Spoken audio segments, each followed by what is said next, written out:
everybody. I'm Liz Bradner, co-president of the League of Women Voters of Lake Forest, Lake Bluff area. The program today on stormwater management is co-sponsored by the League, by Lake Bluff Open Lands, Lake Bluff Park District, Central Lake County Joint Action Water Agency, and the Lake County Stormwater Management Commission. The League of Women Voters is a nonpartisan, nonprofit political organization which encourages informed and active participation in government, works to increase understanding of major public policy issues, and influences public policy through education and advocacy. We sponsor educational programs like today's throughout the year. Next Saturday afternoon, we will have a program on the Common Core Standards for Public Education at the reInvent Gallery from 4 to 6. Leave your name, please, if you wish to attend.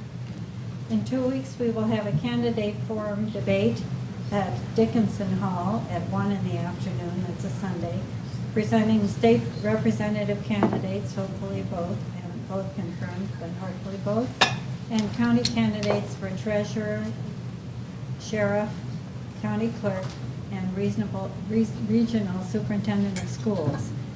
On our website, www.lwv-lflb.org, there is current information about the times and the location. Today's program is partially funded by a grant from the Illinois Department of Natural Resources. The State League has developed educational materials regarding stormwater problems and solutions for communities throughout the state. If you would like to make a donation toward the cost of this program or upcoming debates or other programs, we appreciate that very much since we are a nonprofit organization. And now I'm happy to present today's moderator, Carol Russ. Carol is a former president of our local league and a hard worker on Lake Michigan issues. Carol?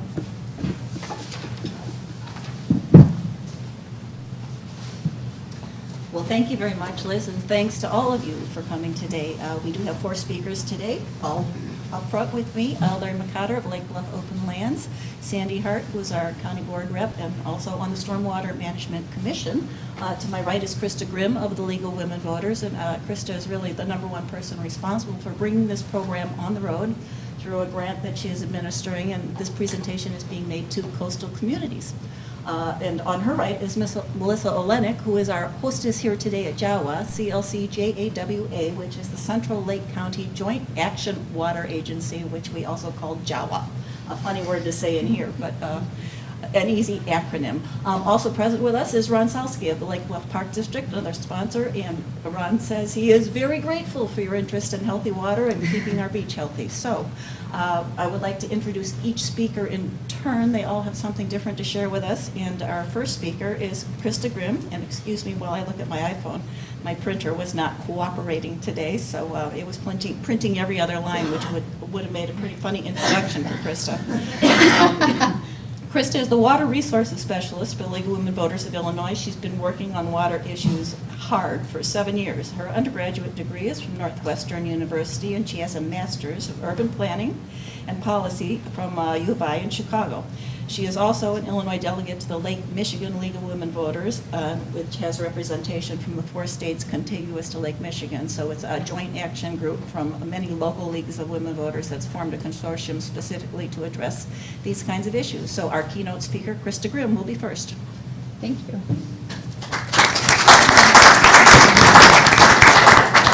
Well, I want to thank the League of Women Voters of Lake Forest and Lake Bluff for holding this program today and allowing us to bring it to you. And we've had a lot of excitement with the technology so far, so we're going to see how this goes.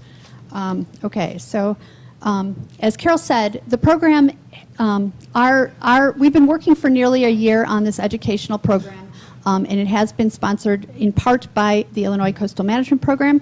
I just wanted to share with you this map that shows the boundaries of the coastal region in Illinois. And what those boundaries represent basically is the watershed, the Lake Michigan watershed. And if we take a little closer look, we can see that Green Bay Road is the western boundary of the coastal zone. And what's important about that is that all of the stormwater from the east of Green Bay Road is being put back into Lake Michigan, untreated, and the stormwater from the west of Green Bay is then goes through the sewer system to the west.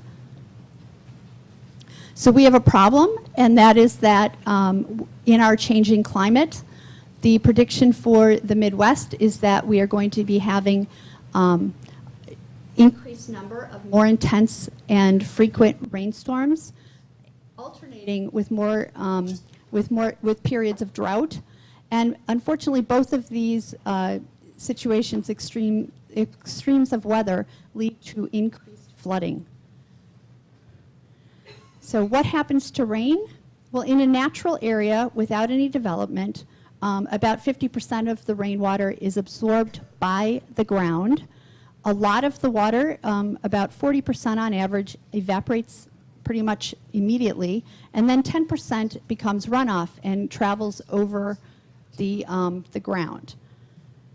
And where that water is traveling to is to wetlands. This is nature's way of taking care of excess rainwater. So wetlands are, there's many different types of them. Some are dry part of the year and only fill up in intense rainstorms. And some are wet year-round, but then are able to take on additional rainwater when necessary. And what's important about this is that the wetlands provide us with a wonderful service, and that is that it cleans our water for free. So there are microbes in the soil and in the plant roots in the wetland that transform pollutants into harmless substances. The plants there take up some of the pollutants and store them in their stems and leaves and in the bark of trees. And also, as the water is absorbed by the ground, as it infiltrates, some pollutants are sticking to the soil particles, and so the water is filtered as it goes into the ground. In an urbanized area, now in this picture we have a highly urbanized area like the city of Chicago. There's much less infiltration. In this situation, it's 15%. And 55% of the rainwater on average becomes runoff. That is not to say that it's traveling over the ground. It's taken in by our sewer system, our storm sewers. Of course, in this kind of area, we're not talking about that level of imperviousness. So we're talking about buildings, streets, parking lots, are all surfaces that prevent the water from being absorbed by the ground. So in this kind of area, we're not talking about this level of imperviousness, but it only takes 8% of land cover for it to start, for stormwater runoff to begin to impact water quality in the local streams and other waterways. So those storm sewers that we're talking about, that's called gray infrastructure. So that's the sewer grates, the pipes, the filtration systems, et cetera. And our gray infrastructure system serves us very well. We would be very unhappy if we did not have it because we'd be flooding more frequently. But there are some limitations to it. And that, for one thing, it is built to meet a certain level of service. So in most places, the storm sewers are constructed to be able to handle 2 inches of rain in 24 hours. So when we get more than 2 inches of rain, then we are in a situation where we might get flooding. There's some other disadvantages of gray infrastructure. It's very expensive. Most of the system is buried, so it is difficult to maintain and replace. And when we do dig up the street to work on the system, it's disruptive. So now we have a video on the sewer system. And I don't hear the sound. So I'm going to use this. Natural landscapes readily absorb stormwater. But when buildings, parking lots, and streets cover the ground, flooding can happen more frequently. In a combined sewage system, When it rains, the collected water mixes with sewage and flows to the sewage treatment plant. In a bigger storm, the massive amount of rainwater overwhelms the sewage treatment system. This water has only one place to go: pipes leading to rivers, lakes, and streams, resulting in combined sewage overflow. Sewage may back up into household basements. Petroleum products, fertilizer, and other chemicals from paved areas, roofs, and the ground mix with the flooding water and run off into area rivers, creating a pollution stream that flows into other water sources. In a separated sewage system, when rain falls, stormwater flows directly to a drainage outlet and doesn't mix with sewage collection and treatment. Sewage runs directly to the treatment facility. In a big rainstorm, increased water flow is directed to drainage areas. Stormwater does not mix with sewage. Sewage treatment is unaffected by a rainstorm's intensity. But in a landscape covered with asphalt and concrete, large amounts of rainwater quickly flood the area. Rainwater may seep into household basements and back up from the storm drain. But because the basement storm drain is not connected to the sewage system, sewage does not back up into basements. Chemicals from paved areas, roofs, and the ground mix with flooding water and run off into nearby rivers. To learn more about the sewage system where you live, check with your local public works department or stormwater management utility. Okay, were you able to hear that? Okay, I'm glad. Sorry about that. Yeah, so in this area in Lake County, there are separated sewer systems, and in the video, it says that you will never have, or it says you won't have sewage backing up into people's homes. And we know that sometimes it does happen, and this slide shows that there can be both infiltration of rainwater into the sanitary sewers to people's houses, and also there can be cross-contamination because of some of the problems that are shown in this slide, which cause people to get sewage in their homes. So in the video, what a lot of it is talking about is called non-point source pollution. This is pollution that is not from one particular source, but it's from all over, because as the rainwater comes in contact with things in the environment, it is picking up different things that are pollutants. So you can see that just that there are many, many sources, and this slide does not include all of them. So some of the problems that are caused by this polluted urban stormwater runoff include beach warnings and closures. So these are for the local beaches. The BAV that's on the slide is the beach action value. What we're looking at when beach managers look at is the water quality safe for humans to be in it on the beach is the indicator bacteria is E. coli. So when the levels of E. coli get to a certain level, that's called a beach action value day, and that at the lower end, it would be a beach warning where they would be saying, like maybe this is not a great day for people with compromised immune systems to be on the beach. And when the level of E. coli gets higher, then they would actually go to the point of closing the beach. So you can see that they are sampling the water throughout the beach season every year. This data is from last year, from 2013. And so you can see the number of samples that were taken from each of these beaches, and then the number of samples that had higher levels of E. coli. So that Lake Bluff Sunrise Beach with 2% exceeded beach action value, that's really good. That means that 98% of the time the water was good, was clean for humans to be on it.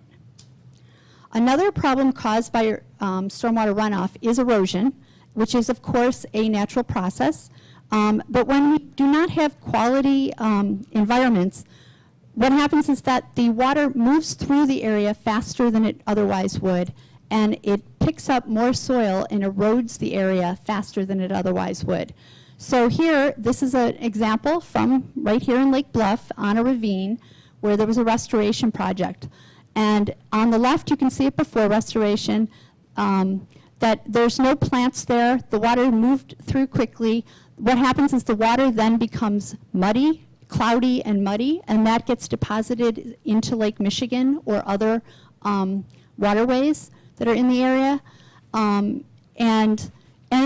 The erosion makes the area degrade faster. But then after renovation, you can see where they've put in plants and rocks, that there's stuff there to slow down the water. More water can be absorbed, and we can have that natural cleaning going on. And the water that will then get into Lake Michigan will be cleaner. And then opening of the locks to Lake Michigan. This, of course, is a problem for Cook County. And someone said to me, in Lake County, this isn't a problem for us. But it is a problem because we share the lake. So in terms of how this affects you, this is your lake, and you can get angry about that, the fact that raw sewage is being put into the lake that we both share, that we share across the counties. So the good news is that there are things that we can choose to do that will help both prevent flooding to some extent, but also help prevent water pollution. So support natural area cleanups. On September 20th, next Saturday, is International Coastal Cleanup Day. So you can find a beach near you or wherever you're going to be and get out there and help clean it up, and that will help keep the water in Lake Michigan cleaner. Clearing water paths, so even if we just keep the sewer grates clear, it will help, it would allow water to get into the system and not back up and flood. And then we can choose less toxic products. I just saw a report last week from the USGS that said that the really good news is that streams in rural areas have less pesticide in them than they did a decade ago. But the footnote to that report was that streams and rivers in urban areas have more pesticide than they did a decade ago. So we can do things like choose not to use pesticide or fertilizers. That's another item on the list. Fertilize only when needed. Excess phosphorus is a big problem for waterways, and of course phosphorus led to the problems that Toledo had with the dead zone in Lake Erie earlier in the summer. Dispose of the pet waste properly, and then also dispose of hazardous materials properly. And I want to say that that includes pharmaceuticals, and on September 27th is a nationwide pharmaceutical collection sponsored by the Drug Enforcement Agency. And if you Google National Drug Take Back Day, you can find a location to bring your expired or unwanted drugs.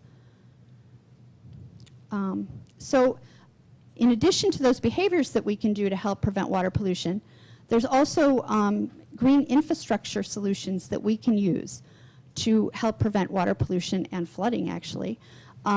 So green infrastructure is ways of mimicking the natural processes that would be, that go on in wetlands, for example, to clean the water. And so one of the main things you're trying to do with green infrastructure is have the water absorbed by the ground on site or held on site. So I'm going to talk about these really quickly, but we have native plants there, coneflowers and black-eyed Susans. We have the City of Chicago City Hall with a green roof, and then we also have permeable asphalt that absorbs water. One of our league, these pictures are from the backyard of a league member. She had chronic flooding in her backyard. She redid her backyard, she had chronic flooding in her basement. She redid her backyard in an ecologically sensitive way with over 60 varieties of native plants, and it pretty much solved her entire flooding problem. After she redid it this way, instead of getting water every time it rained, she got water once in 3 years. She then put in a sump pump and some French drains, and she has not had water since. So some of these strategies that can be used, the easiest way and cheapest strategy is to disconnect your downspout. And there you want the water to, there's an elbow on that last picture there, because you want to deposit the water at least 5 feet from your foundation, so you're not creating a seepage situation. You don't want to have that water go back into your house.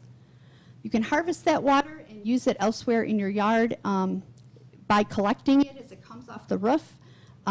Depending on the size of your roof, you might have a lot of water coming off of it. So there's different kinds of vessels that you can get to collect the water. So in the smallest case, there's the rain barrel at 55 gallons, and you can put one at each downspout. But if you have more water, you can use a cistern, which are available in many, many sizes. That one's 550 gallons. And then there's also these bladders or pillows, which are big baggies that fill up with the rainwater, and those also can hold, you can get them, 5,000 gallons, et cetera, depending on what your needs are. If you plant trees, this is a long-term strategy because trees catch between 10 and 20% of the rainfall that falls on them. It catches the water on their leaves, and then the water evaporates right from there. You can plant native plants. You can see that the native plant roots just go so much deeper than regular garden plants, or even or the grass plants, where the roots are 2 inches deep on the grass. So the grass can only take up very little amount of water. But if you look at the daylilies, go down about 1 foot. So, that's 6 times as much as grass. But then if you look on the right side to the black-eyed Susans, where it's going down 6, 7 feet, it's just taking up so much more water. And that's what helped with that league member's yard. Rain gardens, where you create a depression in your yard, and so the water is pooling in this garden, and then you fill it with native plants to take that water up. Bioswales, instead, in many communities in our public rights-of-way, we have soil mounded with grass on them. This is kind of the opposite idea. Here, we've created a depression in the right-of-way, and then there's cuts into the curb, so the water can come right off the street and get into the bioswale and be absorbed. So it never gets to the sewer system. And bioswales can also be used in residential applications as a way of moving water from where it's pooling in your yard to where you want it to be. And hopefully that would be something like a rain garden, so that the water would stay on site and be absorbed. There's permeable paving. Here you could see these pavers have notches which create spaces between them where the water can get between and be soaked into the ground. And as I mentioned, there's permeable asphalt and also concrete.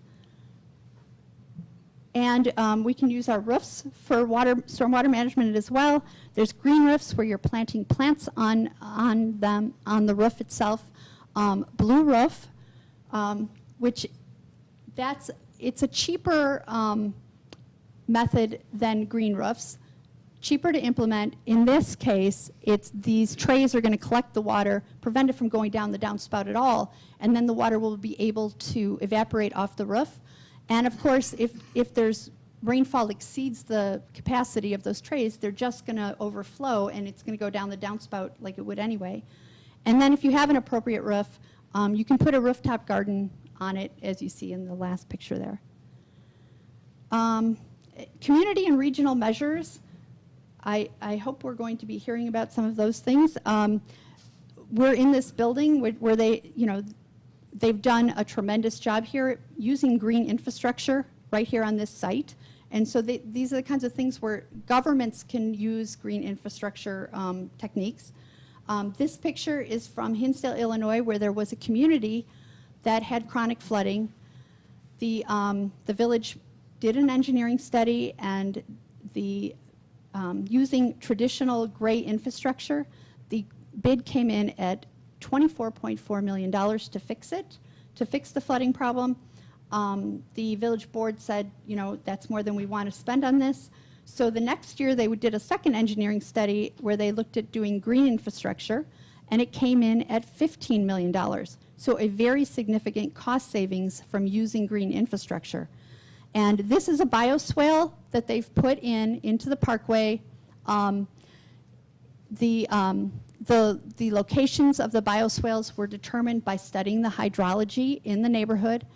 Some of the neighbors were worried that using native plants was going to look weedy, so they deliberately chose to use kind of a more formal planting. And so I don't think that looks weedy at all. And I went back this summer, took this picture. You know, when you're using plants, it beautifies your neighborhood as well.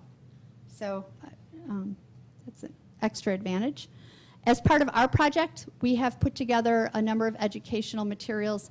On our website, we have this Stormwater Action Kit, where if you click on those 3 photographs there at the bottom, you will get more information about the different strategies, about stormwater management, et cetera.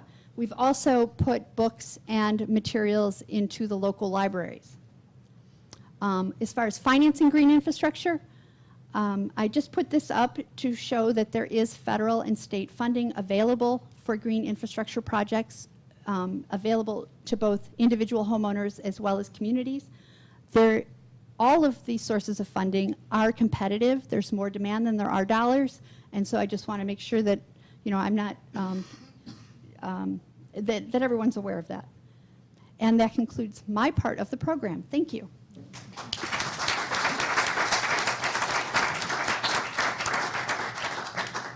Well, thank you very much, Krista. Moving along, we do have another speaker to present to you, Sandy Hart, who lives here in Lake Bluff. She's our Lake County Board representative, and she is also the Forest Preserve representative for District 13, of course, which runs from Lake Bluff out to the northwest towards Wildwood. She serves on the board of the Stormwater Management Commission, whose primary mission is to improve our water quality, to reduce flooding damage, and to restore and enhance the natural drainage system. And Sandy is also a former Lake Bluff Park District Commissioner. So Sandy, please come up and join us.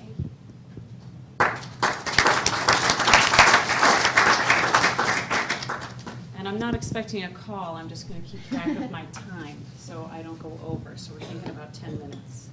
All right, well, first let me just say thank you so much for coming. This has been very interesting for me as I have joined the board and started working on stormwater management. I've been on the Stormwater Management Commission for about 1.5 years, and it has been so enlightening to me to see how different communities are grappling with this issue and approaching things in different ways. And I think it's great that there's so many people here that are interested, I think, from a homeowner aspect as well as maybe from a larger regional aspect or for our town.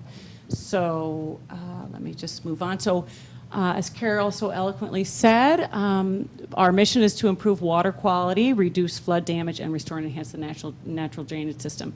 So I think Krista spoke very eloquently about the natural drainage system with using those plants, and I know Larry will be speaking about that.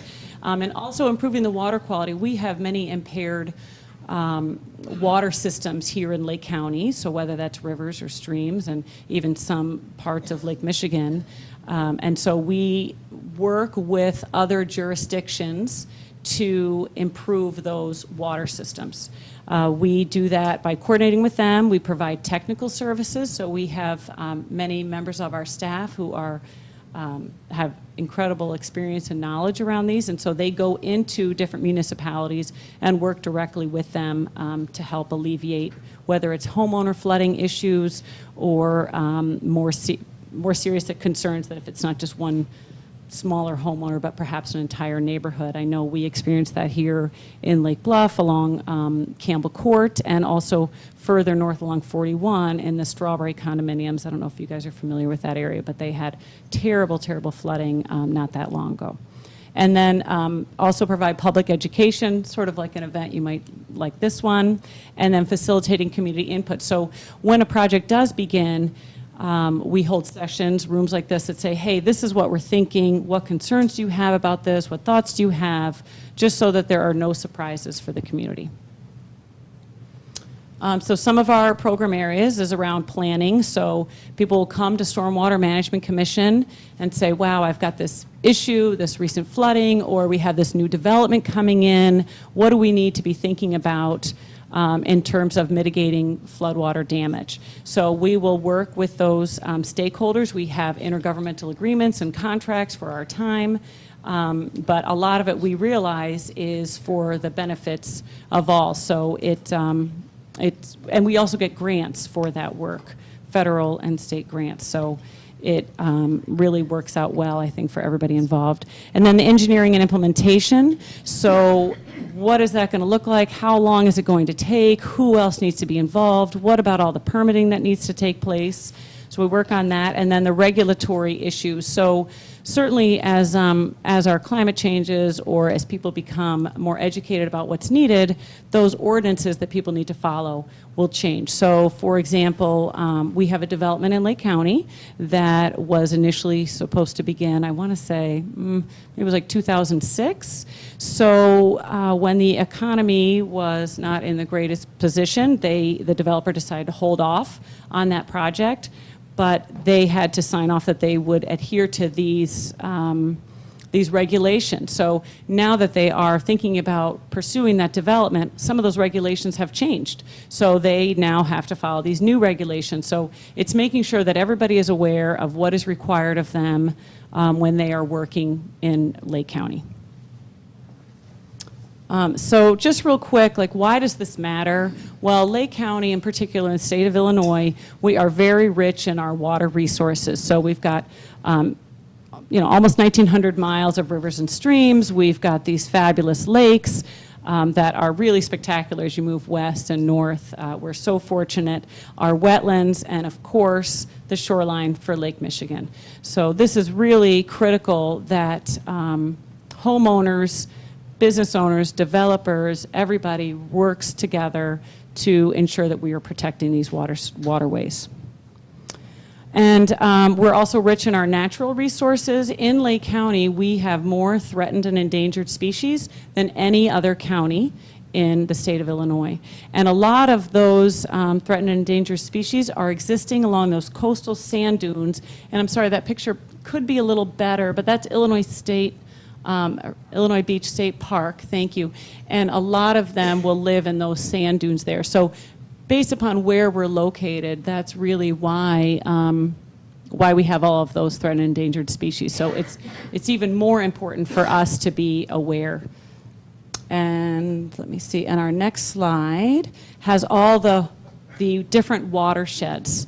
So the smaller picture is the 4 major watersheds that we have. So the Fox River, the Des Plaines River, Lake Michigan, and then the North Branch of the Chicago River. And so in our area, in Lake Bluff and Lake Forest, the 2 that we really are impacted by, of course, is the Lake Michigan and then that North Branch.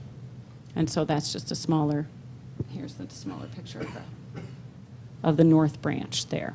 So there are 3 major projects that we really wanted to point out. So in this first one, there were 3 partners. We do have a very small forest preserve that exists in the Lake Bluff area. It's called Oriole Grove.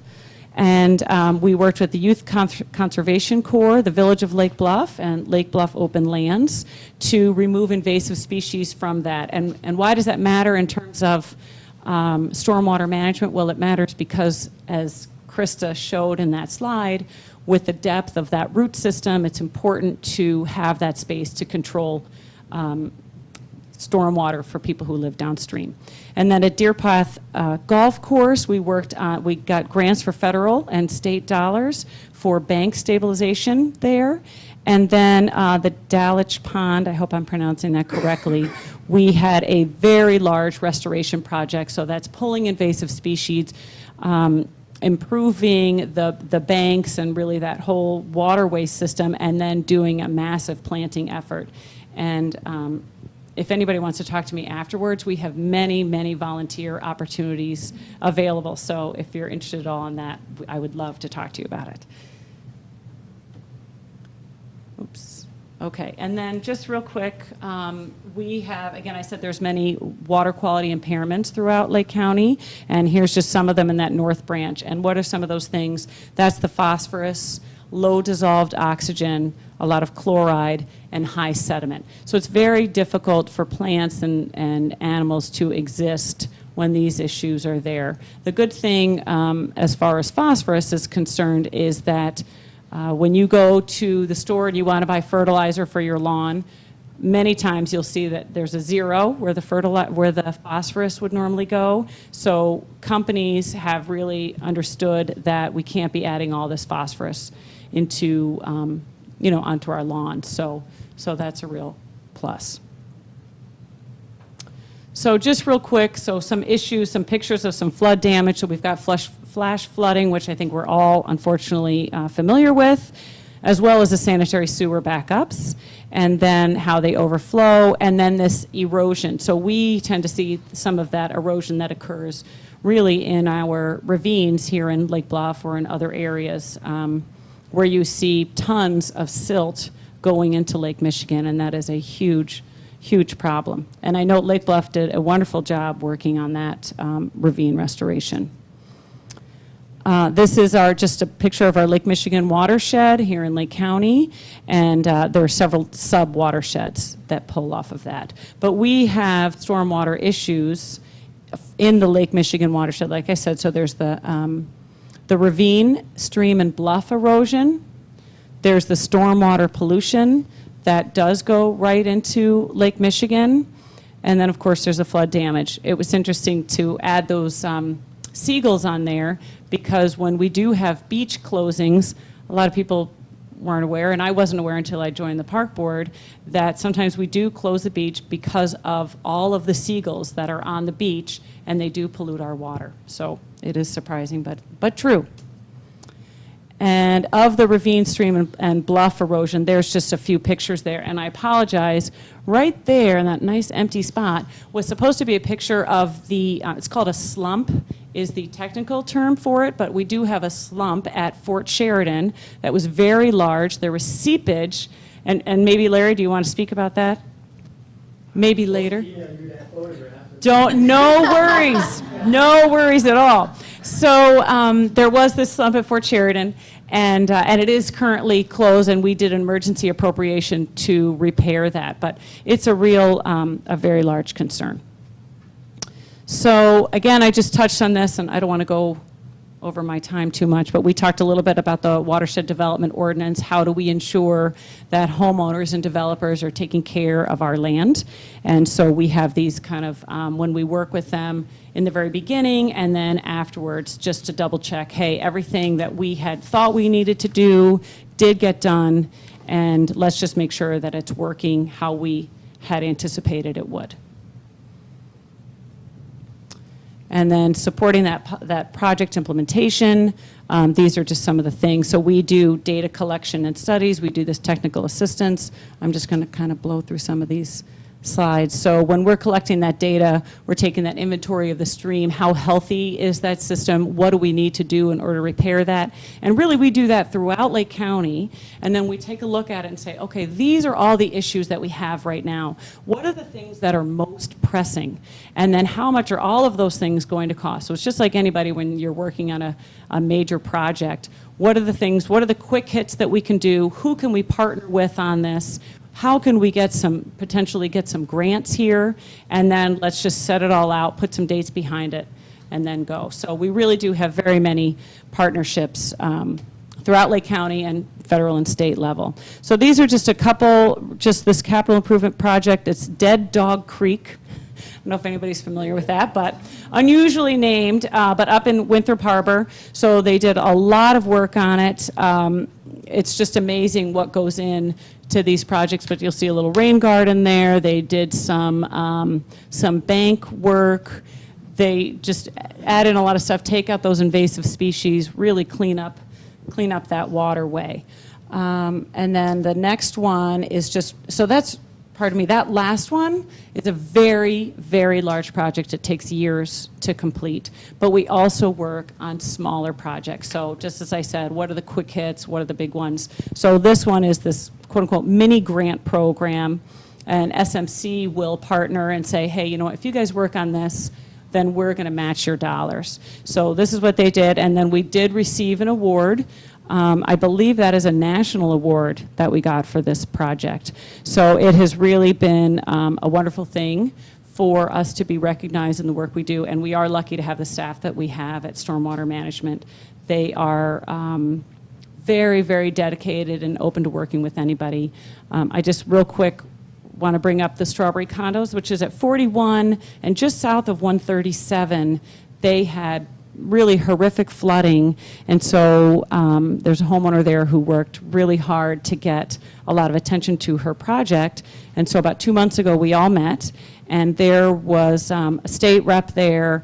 There was someone from the state senator's staff there. There were people from IEPA there. It was just amazing, all the people that came together to help that situation in that condominium complex. So that's already moving along, and we plan that they will be in good shape come the next major flood event.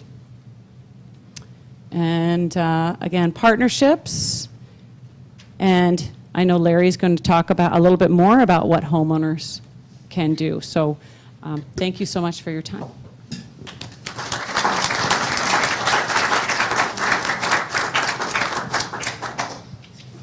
Great, thank you very much, Sandy. Can I just set that down?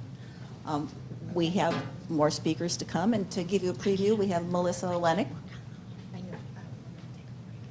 We have Melissa Olenek of JAWA who will speak. We also have a rain barrel drawing to do after that, and we will take a little bit of a break before we go on the plant tour, and we will also have Larry McCotter present. But our next speaker will be Melissa. She is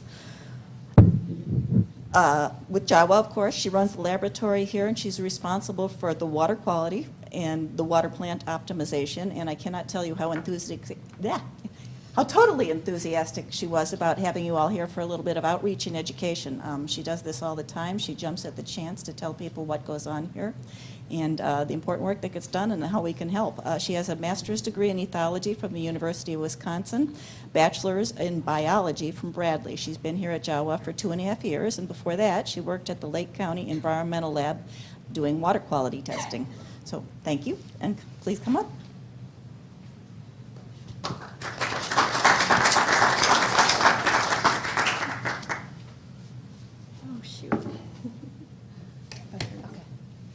Hi, thanks everyone for coming today. I work in the lab here at JAWA. Many of you probably have heard Bill Susi, who was my predecessor, who moved up in JAWA, and that's who I took over for. And he's sort of an icon here, so I have shoes to fill with him, big shoes. So I am going to talk a little bit about Lake Michigan, the water quality of Lake Michigan as a water treatment plant, what we have to do in order to clean the water, and how you go about actually taking water from Lake Michigan. It's not as easy as simply, I want to drink Lake Michigan water, I'm going to start a water plant. So it's a little more complicated than that. First of all, the water that's here right now on Earth obviously is all the water we get. So of that water, 97% is salt water. And so it's not really usable for drinking water. They are coming up with new technologies now where they are treating salt water and trying to remove the salt, but it's very expensive. The remaining 3%, about 69% is in the ice caps. So again, not usable. If you look at the 30% of that is groundwater. So many of the towns around here do tap into that.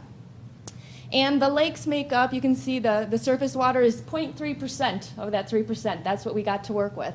And when you look at it, it breaks up, 80% is lakes, and then you have the rivers and streams.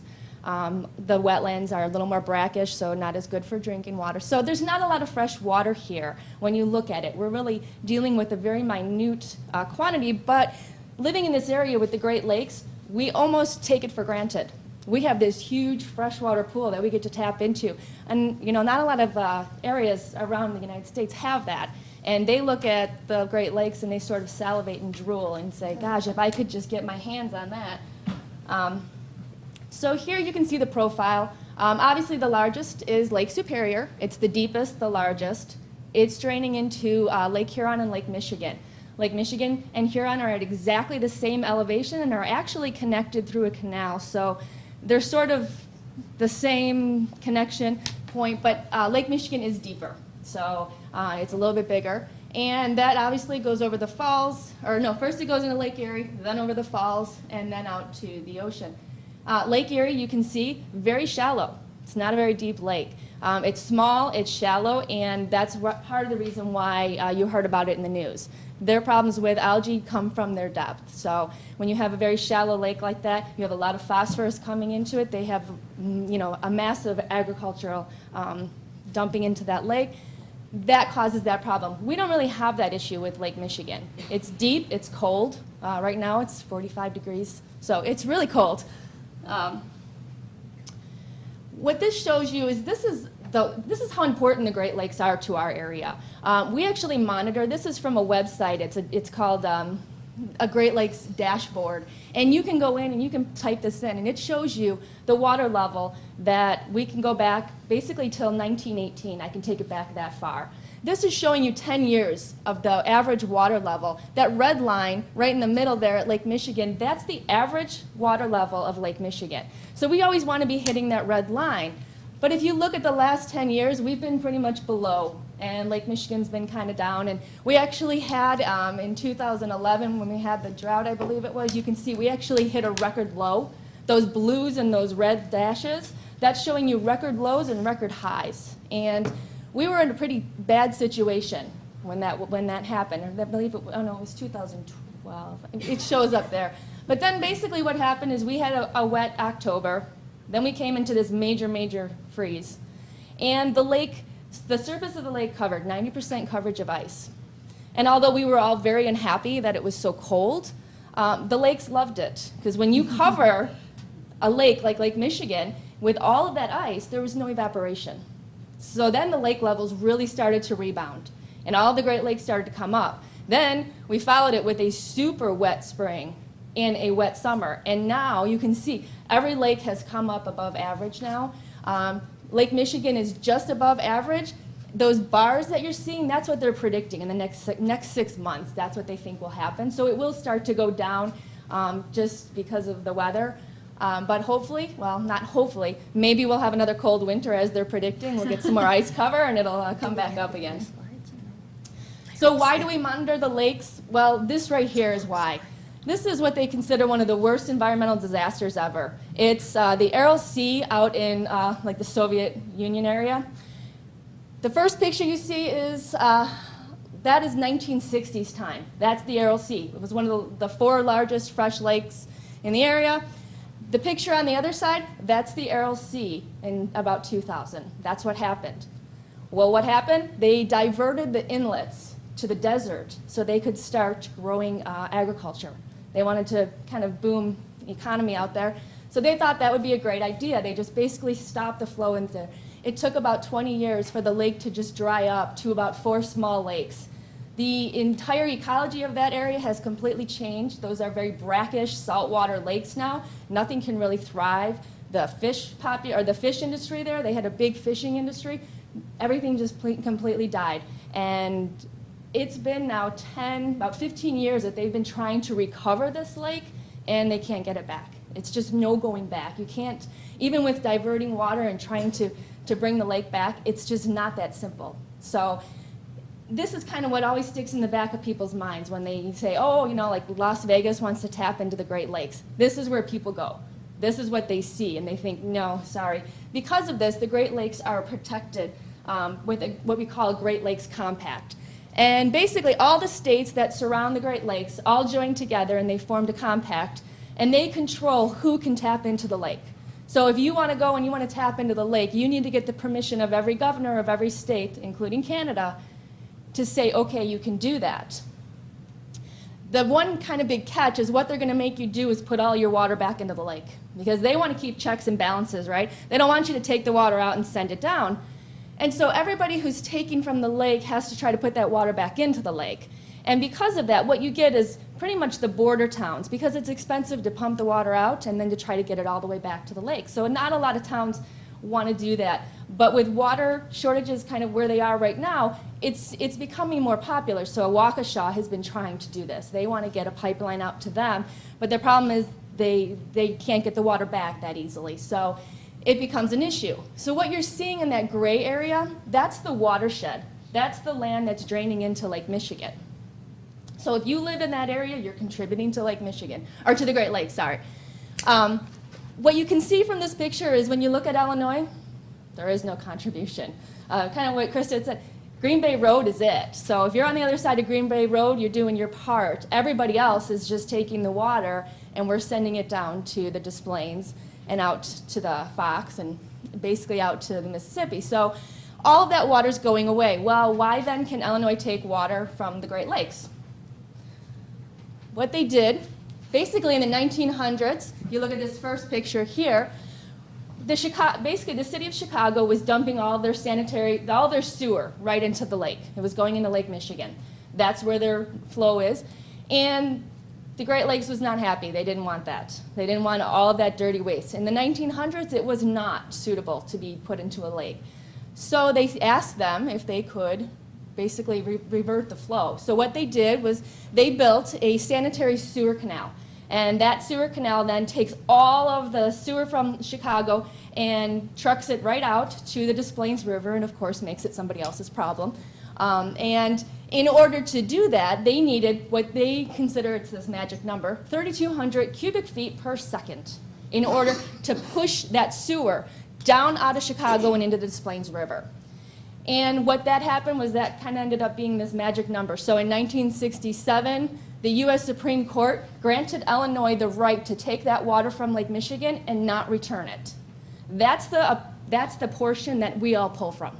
So if you're a town and you want to get in, you're pulling from that 3,200 cubic feet per second, and that's that allocation, that's where that water comes from. So as we start to get closer and closer to that allocation, the towns start panicking, right? Everybody can apply for it. They want to get their piece of the pie, because once we hit 3,200, that's it. No one else can get in. Now, it's an average over the year, so it's not like, that precise. And actually, as drinking water and sewer and wastewater plants have gotten more kind of green friendly, they've all been trying to stop leaking and really try to stop wastewater from kind of seeping and stuff like that. What that has done is it's actually brought us down. So now we have more water to pull from, so more towns are trying to get in. Now, just because you get an allocation still doesn't get you to Lake Michigan. So you can get your allocation, but now you have to find a way to get into the plant, into the lake. So that's where towns are trying to join with different water treatment plants, such as JAWA, or trying to form their own JAWA. There was a North JAWA that was supposed to be formed further up in Zion, and that was 10 towns who were trying to get together. But JAWA, the concept is very smart. It's a lot harder to actually make it come to fruition. So bringing 10 towns together and trying to get them all to cooperate, it's not that simple. So basically back in 1992, this is what happened. So the mayor of Libertyville, Paul M. Neal, was kind of the forerunner. He was the one who really had the idea and kind of went with it. He brought all of the towns together. It's 9 towns. And although you see more than 9 towns up here, it's because Vernon Hills, Knollwood Roundout, and Wildwood are all under Lake County Public Works. So Lake County supplies groundwater to unincorporated areas. When they can't tap into the groundwater and they can't supply an area, then they use JAWA, and that's where their role comes in. So they are a board member. Lake County Public Works is part of the board. They are considered one town. The rest of the towns being obviously Lake Bluff, Libertyville, Mundelein, Grays Lake, Gurnee, and all of the Round Lakes. And that is, right now, that's what makes up JAWA. What happened in 1992, they opened the doors, started making water, and you can see that blue line, that solid blue line in the middle. That's basically the average water per year that we were making. So we started just below 15, started to peak, got up to 20, 22, 24 for our average, and then we leveled off. And we started to go down a little bit. And it was not what they were expecting. Because when you looked at Lake County and growth and neighborhoods going in, what they predicted was we were going to open the doors and water production was going to go up, up, up. And Eventually, basically around this time, we would be up at 30, 35 for our average. It never happened. What we're predicting happened, or what we attribute this to, is a couple things. The Go Green movement. So energy efficient appliances, right? Low flow toilets, low flow washers, water bans, which are pretty standard now. It's not just when we're in a drought. We're pretty much on water bans every summer. And then the boom, it kind of died off. That population boom slowed down a little bit. Lawns became established. When we first started, lawns were all new and everybody was watering their lawns in all these new neighborhoods. Well, now things have slowed down. So we're not using as much water. We're rated for 50 million gallons a day. That's what we can make here. We're averaging about 20. So you got all these people and they're using water and they're not using as much. They're being very energy efficient, and what happens? Well, it still costs, to run this plant. Whether we're making 20 million gallons or whether we're making 40 million gallons, we have our electricity bill, we have the staff, we have the chemicals that are going to the water. So right now our water rate is $2.67 per 1,000 gallons. So everybody starts using less water, we're making less water, and what happens? The rate goes up. So now you have these homeowners who are like, wait a minute, my water bill's going up, I'm using less water, this is not right. And they start to get upset. So the board, what they did was they said, well, what we need to do then maybe is bring in new members. This has been a closed group for the last 22 years. They have not allowed new members in. Everyone was invited to join in 1990 when they started. Whoever was not part of it was out. The minute they started successfully making water, towns were like, oh, wait, me. And the board was like, no, sorry. Then after a while, they said, well, maybe if you pay an exorbitant amount, we're going to kind of stick it to you. And nobody could pay that amount. Well, now, 20 years later, we have water to spare. And if you bring in new members, what happens? Your water rates go down. So now it's to the board's advantage and to everyone else's advantage if we bring in new members. So that was kind of what happened. You've probably heard some of this on the news because it was a little big, but basically we have our North Group and West Group. The North Group is Lake Villa, Lindenhurst, Fox Lake Hills, and Grandwood Park. Grandwood Park and Fox Lake Hills, again, are coming in under Lake County. Those are like emergency situations where literally they are running out of water and they cannot, their wells go dry in the summer. So they're being brought into that North Group. And that group is completely set. That one is they're actually starting the route studies. That's what you see back here. They're ready to go, and they will be they'll be in service in 2018 is what they're predicting right now. And so all the towns are kind of getting their systems ready to connect. What we have over here is what we call the West Group. That group's a little bit iffy. We know that Volo will be part of the West Group. Wakanda's future is still kind of up in the air and in the hands of the board members. When a new group gets voted in, it's a unanimous decision by every board member, and if anybody decides no, that's it. One member can stop it. So Wakanda was ousted from the original decision in a very public and all over the presses kind of a way, and now they're coming back, and they're basically asking JAWA if they'll reconsider, and there's many different steps they have to follow now in order to come back in. But again, if any mayor decides no, then they're out. And then another group, there's already another group basically behind them knocking on the door saying, I'm ready to take their spot. So it's a kind of a rat race right now to get in because there's not a lot of options on where you can go to get into Lake Michigan water. So most of the plants are at capacity and they can't take on new members. And so once we take on these 4 new members, that's it. Then we will be done with where we are now. And with taking on the new members, what we also get is updates to the plant. So their buy-in, basically, is all the updates that are going to have to go into play in order to make more water, to run at that higher average. And a couple of them are going to take place at the raw water pump house. If you're familiar with this area, you might have seen this building. It's kind of tucked back on Lake Bluff on Blodgett Avenue. This is our pump station. So this is where the water's coming in from Lake Michigan. If you follow the bike path about 2 miles, you'll hit the lake, you'll get wet. But before you do that, you'll see this pump house, and basically it looks really fancy on the outside. That's because of the neighborhood it's in. It's a very high-end neighborhood. And in order to make this happen and for this to go into the neighborhood, it had to look like this. Inside, it's just a big, huge concrete well. That's all it is. So there's nothing. And people are like, oh, I want to go in. It's not impressive. The picture here is a picture of where our intake is, that's at the bluff. Our intake is actually 2,800 feet out in Lake Michigan, and this is the picture of the intake before it was sunk in the lake. It's about 28 feet deep at that point for our intake, which isn't very deep. But Lake Michigan is not very deep on our side. If we go out 5,000 feet, it's still only about 30 feet deep, so we're not going to get much by going further out. But the intake is 4 large pipes. They're 48 inches in diameter, and they all funnel into one large pipe which goes right under the lake and connects right into the raw water well. It's a gravity-fed system. It's not a vacuum, so if you were out there swimming, it wouldn't suck you in. It doesn't suck fish in. They can swim in and out of it. And in the summertime, we put these grates on. You can see that great picture there with the tube going across. And what this does is it allows us to dose potassium permanganate at our intakes. And potassium permanganate will prevent mussels, zebra mussels and quagga mussels, from attaching to our pipes so they don't look like that pipe picture there.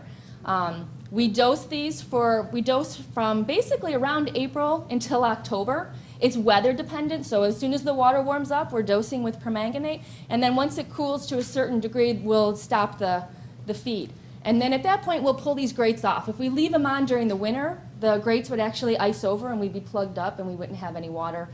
We can still ice over even without the grates. Amazingly enough, if you can get a slurry to kind of start forming, and you can actually close those pipes off with ice if we're not careful. So that's something we always watch for in the winter.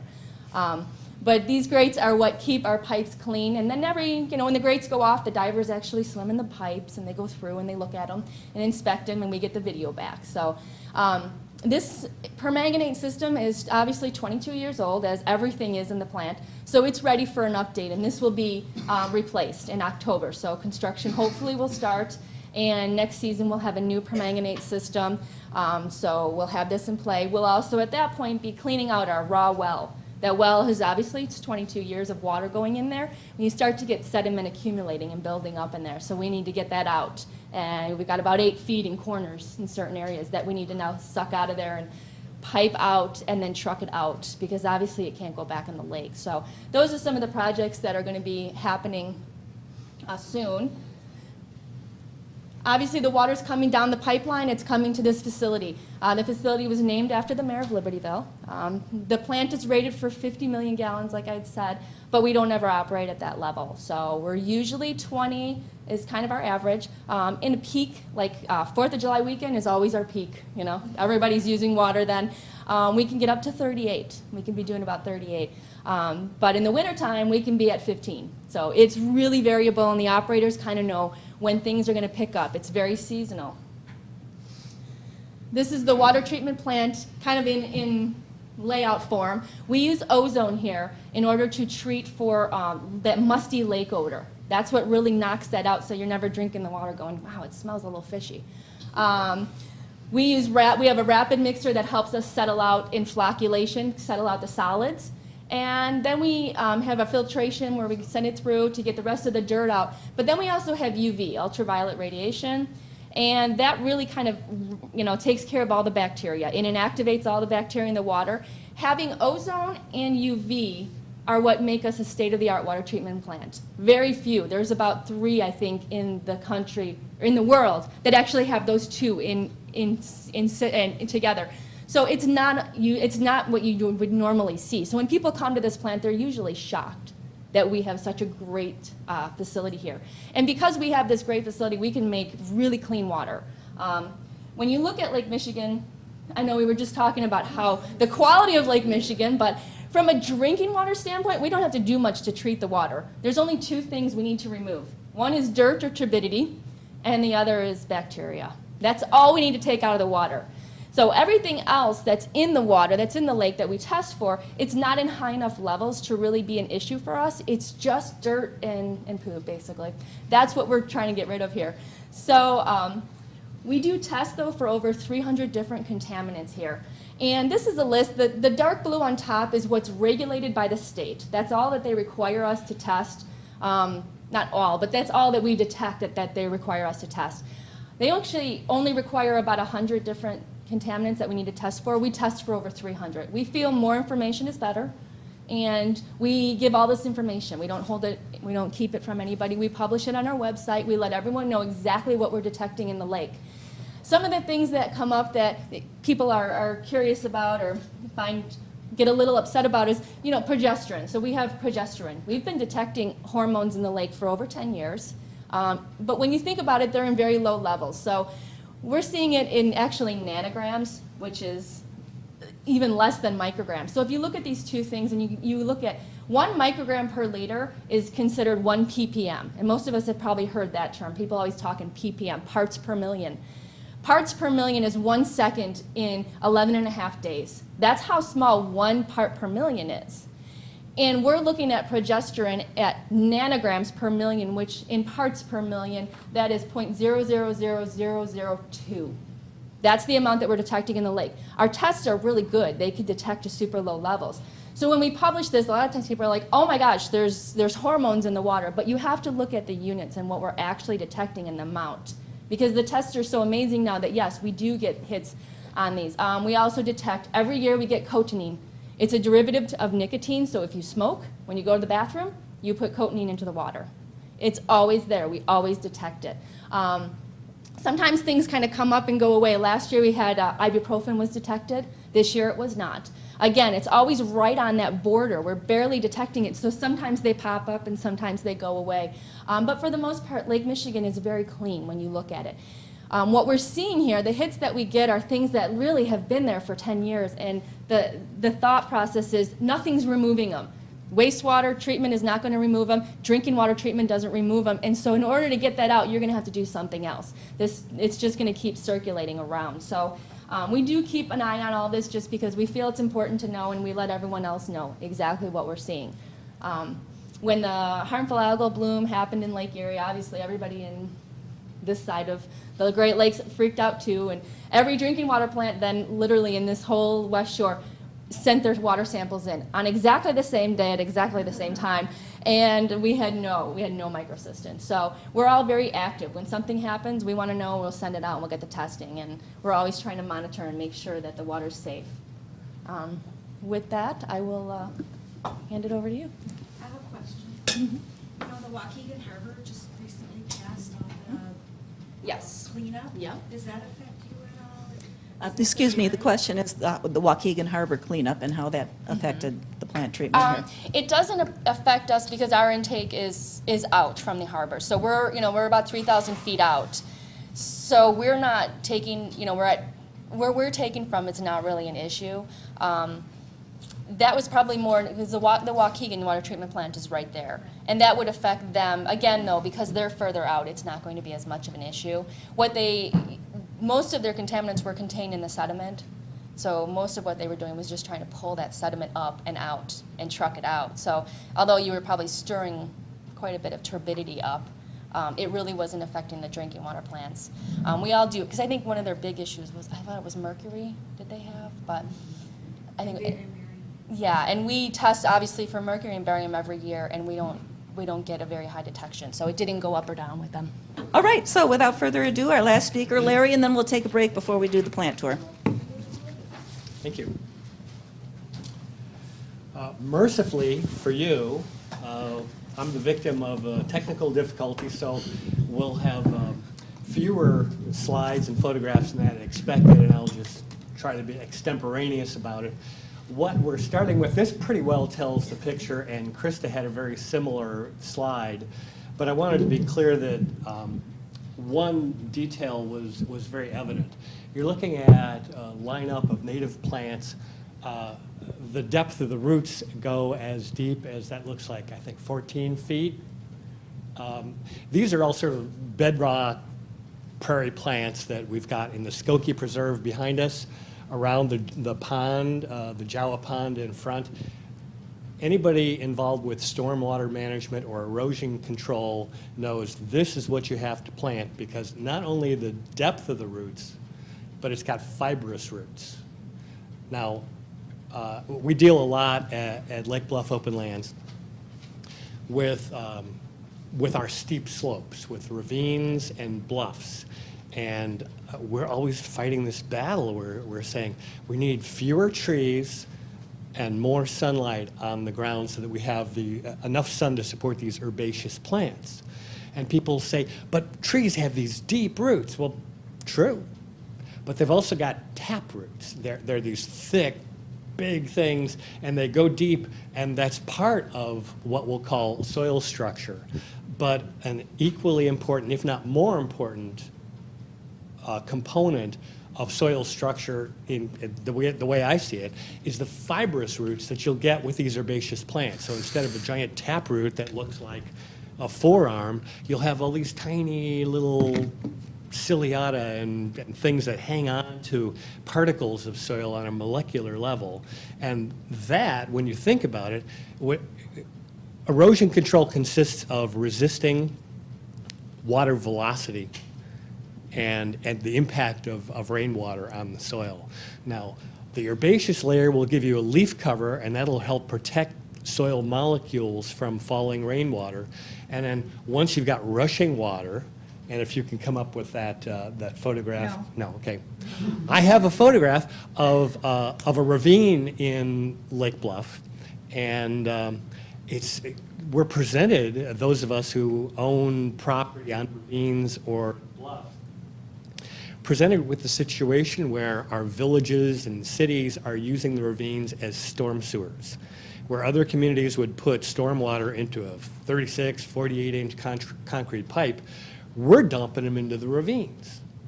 Historically, the ravines were shaped like this, and they had to accommodate the water that fell on, the nearby, 100 feet, 300 feet, and it would trickle its way slowly towards the slope of the ravine and come down towards the middle and gently meander its way towards Lake Michigan.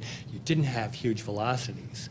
Well, a century ago, brilliant people thought, let's pipe this stuff to the ravines and just rush it off to the lake. And this is sort of an agricultural mentality. Let's rush the stormwater off the land so that it can dry out and we can plant our corn and soybeans. Well, we've got a very different mentality now when we're dealing with all the consequences, particularly the erosion that we're having. And I'm always advocating for, and those of you from Lake Forest and Lake Bluff, I'm sorry, Brian, I didn't mean to make eye contact like that. Brian's the village board member, and I think that the village is going to have to really grapple with this issue of how we deal with stormwater, because east of Green Bay Road, all of our stormwater is like going to our ravines and in 48-inch pipes, literally. And if we had this photograph you'd see just like stand above Moffett or the Gurney Avenue Bridge during a rain event, and you'll see that we've got a major problem that is resulting in the bottom of the ravines being scoured. And Krista mentioned a lot about siltation. All that stuff's ending up in the lake. It's affecting the quality of the water in the lake and our drinking water. And it's a problem that really has to be solved because we're destroying this beautiful resource. Let's think about the ravines and the bluffs as something that we've got, nobody else has, and they support this unique, rare, and wonderful community of native plants. So, moving on, what can you do?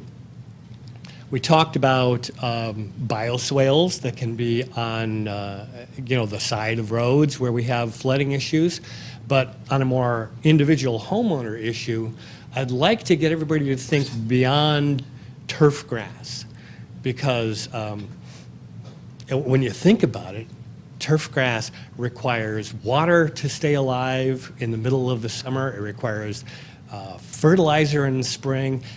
We don't have these resources anymore. We can't tolerate the phosphorus in the Gulf of Mexico and that dead zone, which the Lake Erie algae bloom is dwarfed by what happens in the Gulf of Mexico every summer when all of our agricultural runoff nutrients help this algae bloom, and once the algae die, they suck the oxygen out of the water so nothing can live. What can we do? We can displace some of our lawn, which a very well-respected restorationists called a chemical-dependent carpet. Thank you, Gerald Wilhelm. And replace it with a rain garden. Take your whole front yard if you want, please. And you can sculpt it out, make a a bowl out of it and plant water, plants, wetland plants, bog plants, swamp milkweed. I'd love to show some examples of the plants that native plants that have those deep fibrous roots that can help. You want to collect the water from your gutters, from the street runoff, into a rain garden or a bioswale and let those plants filter the impurities out, but store the water on the land rather than rushing it off. I'll try to wrap it up if I can, but let me get back to my notes if I have an agenda that's worth covering. On your driveways, rip out your asphalt, pea gravel, pavers. This amazing, Krista had a picture of permeable asphalt. Phenomenal stuff. It just sucks down the rainwater and it recharges. Once you get the water back down into the land, because we didn't rush it off, we let it sit there and percolate down, we're restoring the water table, we're counteracting the effects of drought. And we've got to start thinking of keeping water on the land to the extent that your foundation and your basement can tolerate it.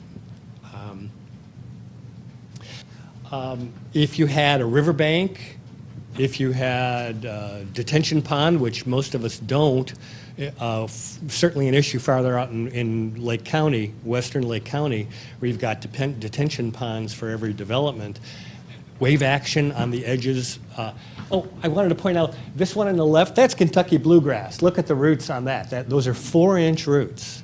Now, a lot of developments have turf grass planted right up to the water's edge, and that is completely wrong.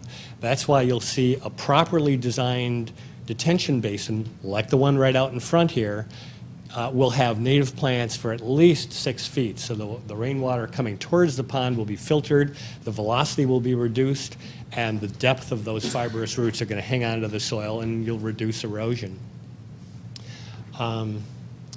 I had pictures of our own little rain gardens nearby. We're trying to figure out an appropriate name, but just between Lake Bluff Middle School and Sheridan Road, we have what we're calling artesian wetlands.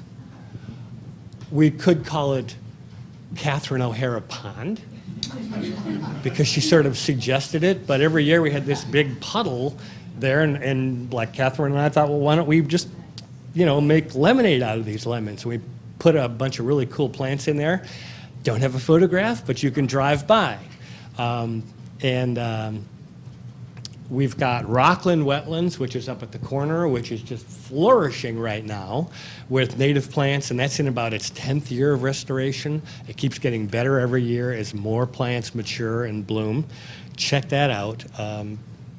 And we have a number of places, as you drive by Witchwood and Moffett, look at a restoration that's in place and growing where there was erosion, there was bare soil, too much shade, even turf grass wouldn't grow.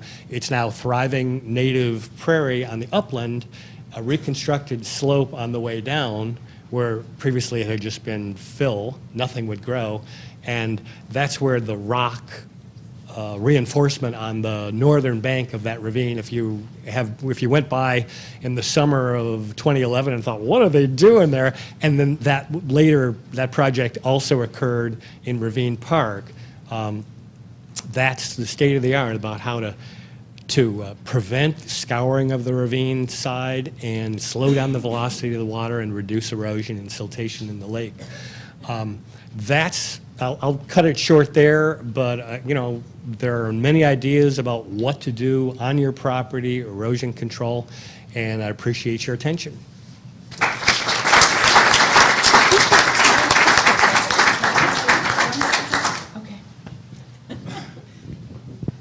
All right, well, I'm sure we're all eager to get moving, but we can make time for a few questions if you like.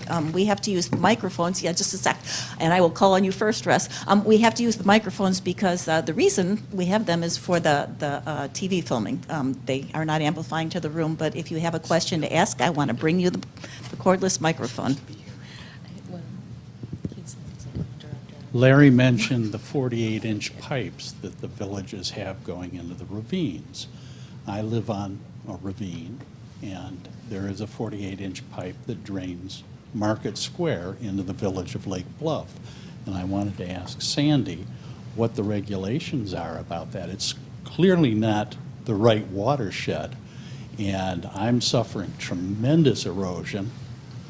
I would say this is the ravine that goes underneath Sheridan Road by the footbridge, the wooden footbridge. I stopped one time during one of these hard rains. I would guess the water was 20 feet deep. It sounded like a mountain river and not like our ravine that's normally a foot or less deep. So I'd like to ask what the regulations are on that. I'd like Lake Forest to put it down in the lake through their own ravines myself. This one works too. Well, thank you for your question, and I took notes on it because I actually was not aware of that. We partner with the municipalities with the issues that they have in their particular area.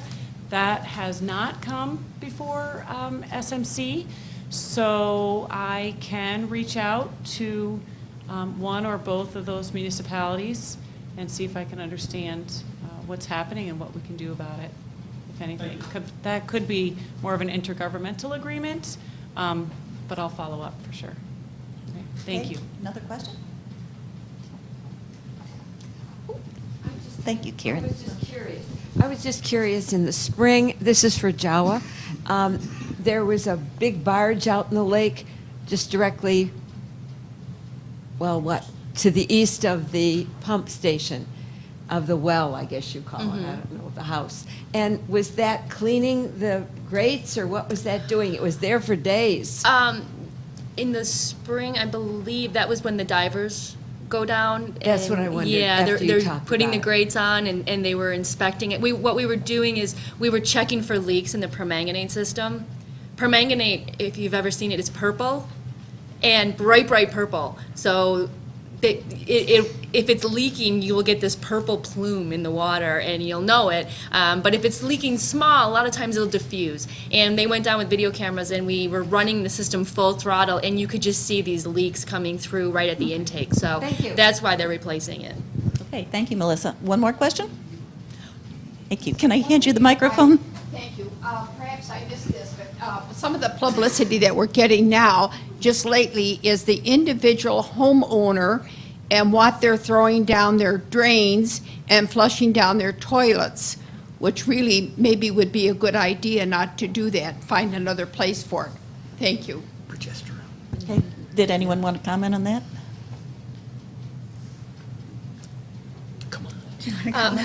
Sure. That's a really big topic right now on pharmaceuticals not being flushed in the toilets, not being put back into our water system. That only accounts for a small portion of it, though. Most of it is what we're taking in and then, metabolically changing and putting back into the system. So when those levels start to go up, when we start to see more hormones or more, sometimes we get hits on diabetic medications, so insulin and things like that. When those numbers start to go up and it becomes a concern, then they have to figure out who they're going to point their finger at. Will it be the drinking water systems who have to remove them, or will it be the wastewater?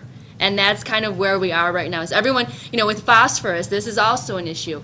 They want to kind of point their finger at wastewater treatment plants and say, you guys have to remove it, and they want to point their finger at us and say, you need to help us out, and point their finger at the farmers and the agriculture. So a lot of it is who's going to take responsibility to pay for I'm it. referring mostly, like, right now there's with cosmetics, and I think the state has changed the law, but it's not going to be in effect for a few more years. Grease, just a lot of Yeah. little things that, as people need to be educated.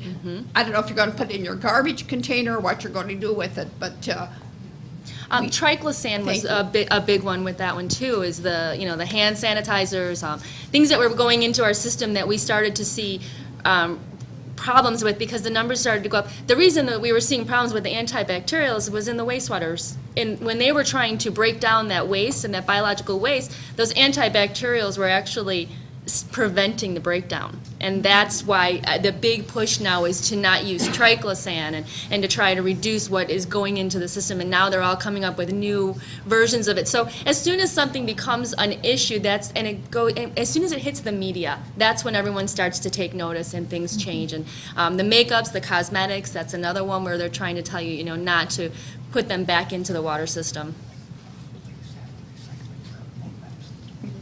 Okay, well, with that comment, I sense that we're all really eager to do this plant tour and maybe even just stretch our legs and stand up for a little bit. So I'd like to thank Sandy Hart, Krista Grimm, Melissa Olenek, and Larry McCotter for being with us today.